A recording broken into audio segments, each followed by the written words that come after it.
In this video, I'm going to be explaining you all the concepts about concave mirror ray diagrams, all its 6 ray diagrams along with the rules that you have to follow and also an easy way to remember them.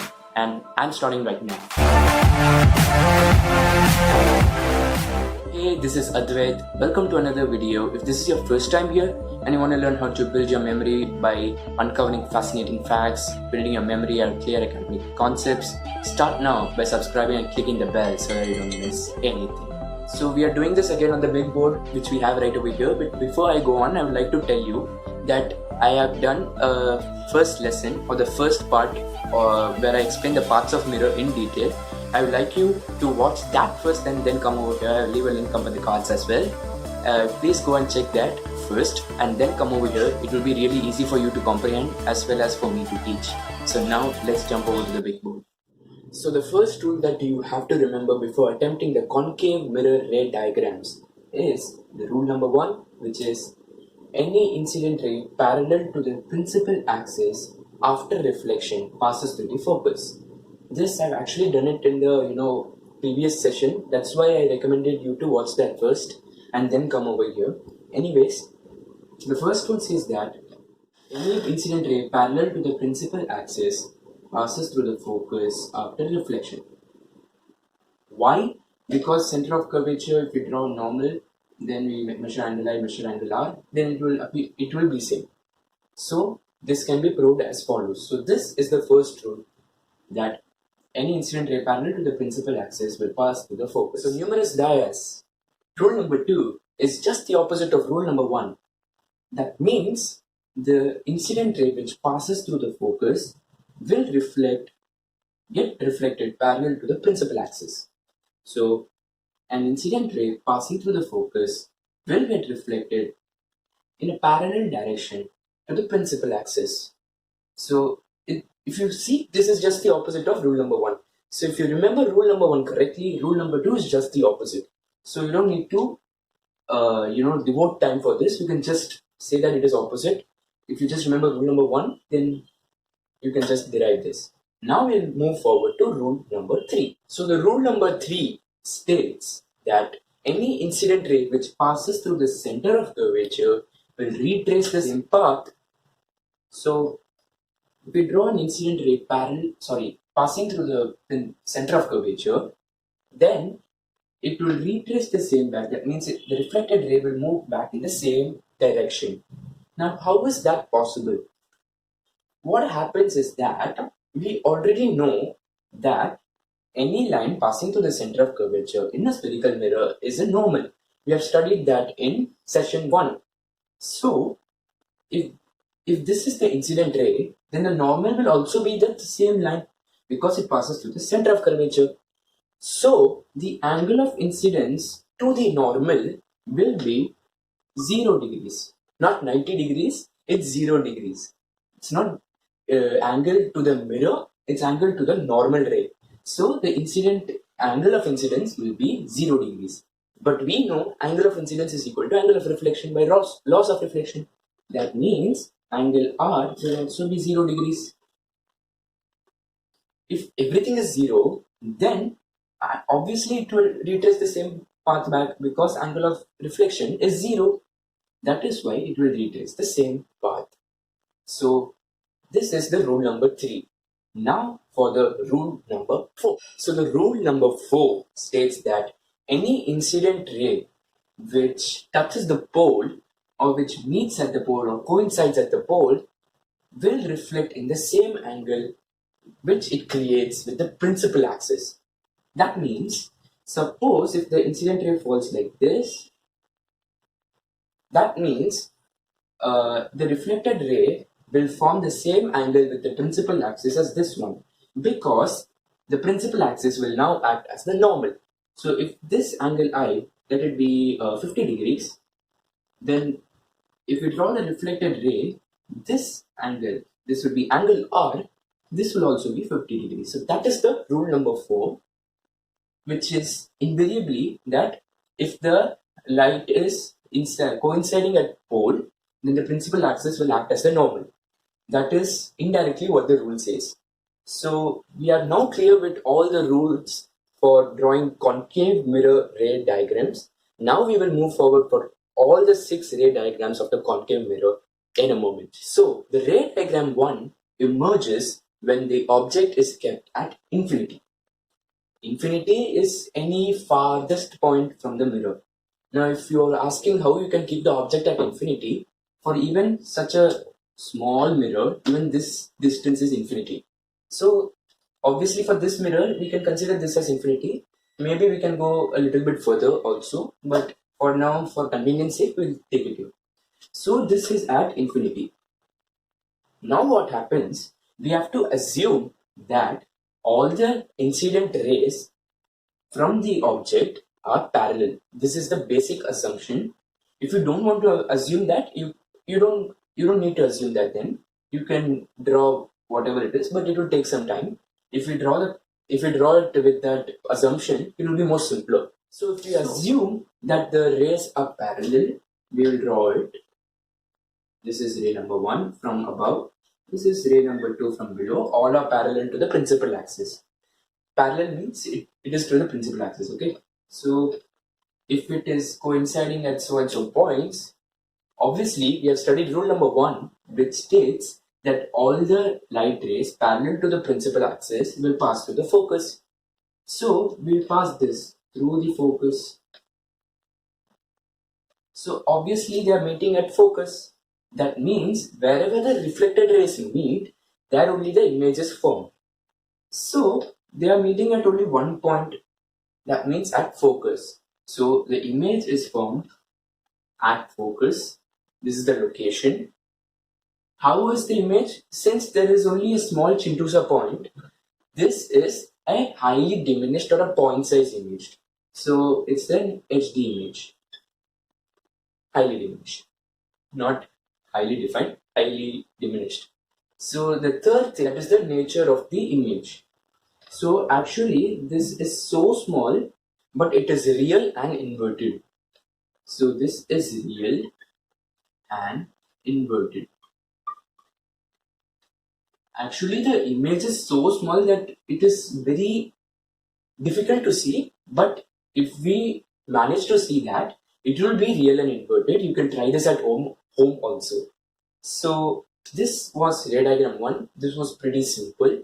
Now we'll move forward for RD2. So the ray diagram 2 emerges when the object is kept between infinity and the center of curvature. That means somewhere behind center of curvature. So now we will draw one ray. A ray parallel to the principal axis. Here there are no assumptions. So it will pass to the focus according to rule number 1.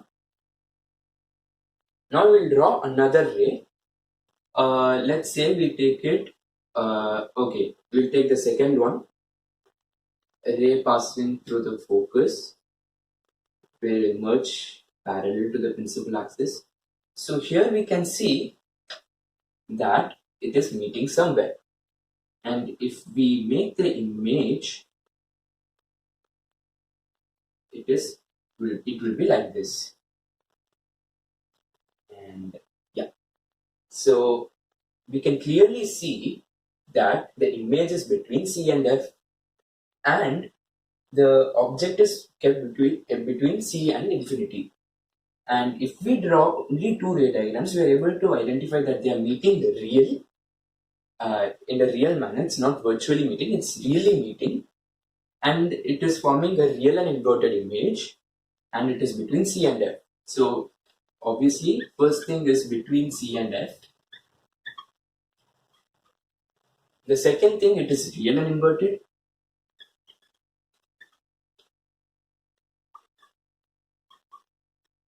And the third thing is that this is sort of diminished.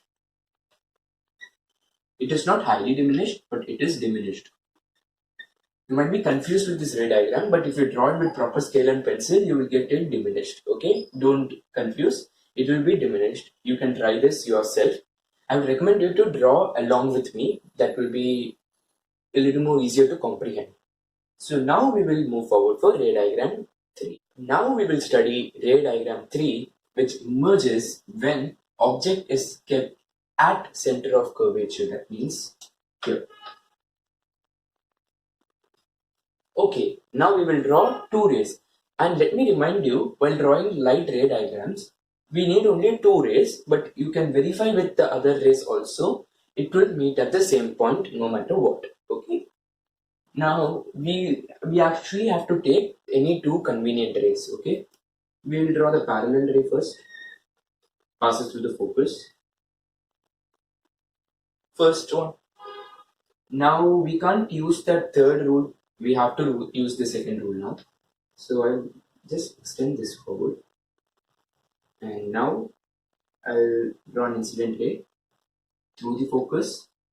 And now you can see it actually meets somewhere around here. Now if we draw it properly, I'll draw it.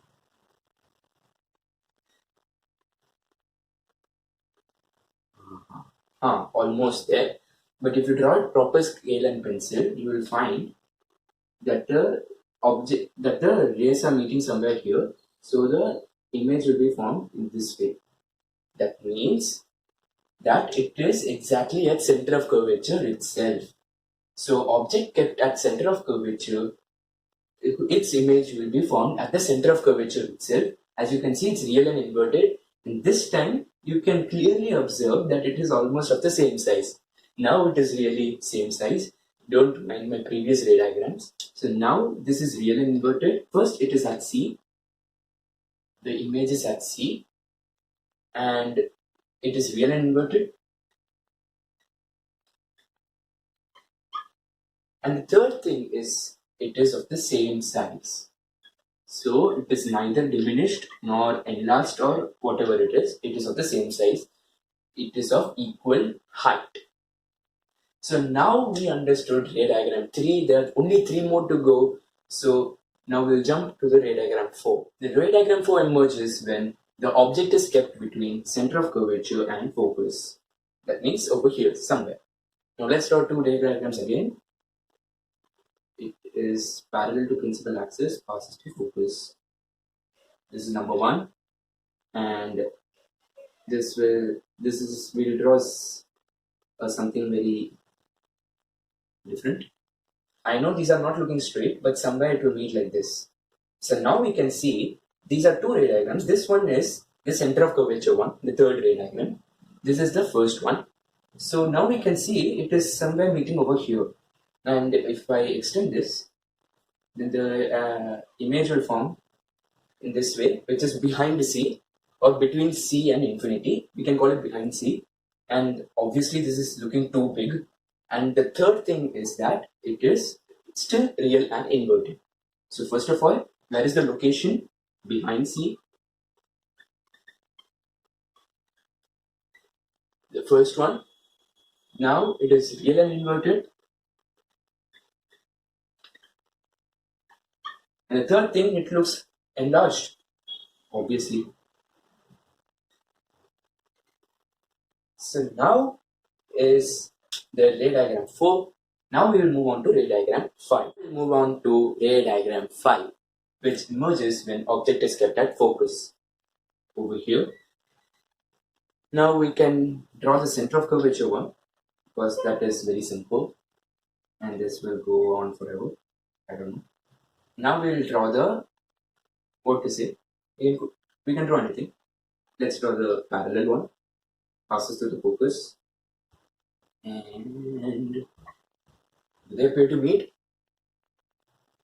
Is it parallel? Or is it my own eyes? Let's take the third ray diagram also, which is, we cannot do that passing through focus, we can do that pole stuff. Then this will go this way. They never meet. I don't think they will ever meet, because they are parallel, and even if we extend it backward, it will also not meet there. But here is one thing which it is a very interesting fact, that nothing in this world is exactly parallel to each other. That means even the parallel lines which we studied in mathematics are not exactly parallel. Then you might be wondering why we are studying parallel lines, all this stuff. Leave it that. So these will meet somewhere very far, and it will be in the front of the mirror, but it will be very far. Since it is very far, we will consider it infinity. So the ray diagrams will meet at infinity. So the object will be at infinity only. Oh, sorry, image will be so at infinity. So image is at infinity. It is real and inverted still, and it is highly enlarged. Now, these characteristics look like pretty scary to you. It's not Halloween to us, but there is a real simple trick to remember that. I will explain that after the sixth ray diagram. And we'll go to the sixth ray diagram right now. Now, for the sixth ray diagram, it emerges when the object is between focus and pole. That means somewhere over here. We'll draw all the ray diagrams for this. I'll tell you why. We'll draw the center of curvature, and we draw the parallel one passing to the focus. We'll draw the focus one parallel. It is not feasible. I will draw the pole one instead. Okay, so if I extend all of these, now these are not definitely parallel in this way, but they would not meet in the front of the mirror. They are going somewhere. This will not meet even at infinity. So if now we can extend, because they aren't parallel, and they will meet at a point. And if we draw an image, this is how an image will be, and this is the most peculiar ray diagram and the most important ray diagram of concave mirror. And it is so peculiar because till 5 ray diagrams it was showing real and inverted. Now it is virtual and erect behind the mirror, and also it is little enlarged. So where is the object? Behind the mirror.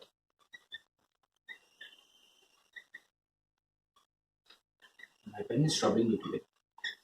It is behind the mirror, and it is enlarged. The third thing is what? It is enlarged and virtual and erect. So this is the only ray diagram where the concave mirror forms virtual and erect image. That is why I would like you to note it down right now.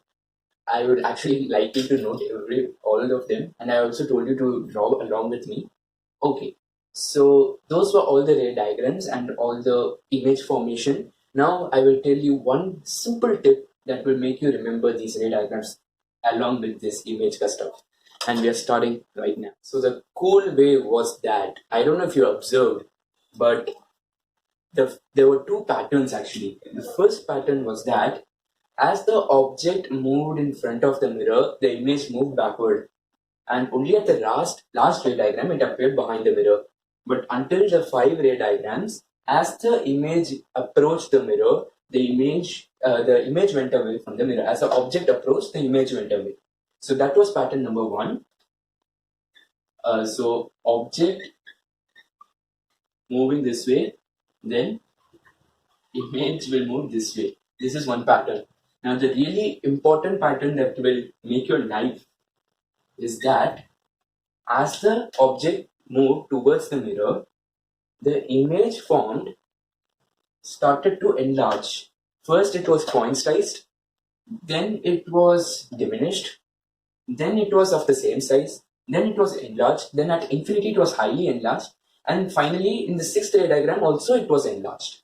So as the object moved towards the mirror, the image size increased. So these are the two patterns. Now with these two patterns we can derive everything. See, as the object moved towards the mirror, this went away from the mirror, the image. And the second thing, or the third thing I would say, is that the ray diagram 1, which was the object at infinity, is opposite to what? It is opposite to the one which was kept at the focus. I think it's ray diagram 5. So ray diagram 1 is opposite to ray diagram 5. That means the object and the image position just interchanged.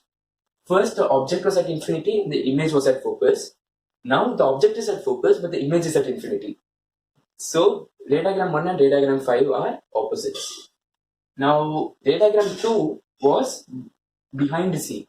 This is opposite to the fourth ray diagram, where the object was placed between center of curvature and focus. When object was behind C, the image formed was between center of curvature and focus. Now, when object is kept at center of curvature and focus, the image formed is behind C, so they are directly opposite. If you are not able to remember, I would like you to rewind the video and do it, because it will take a long time again.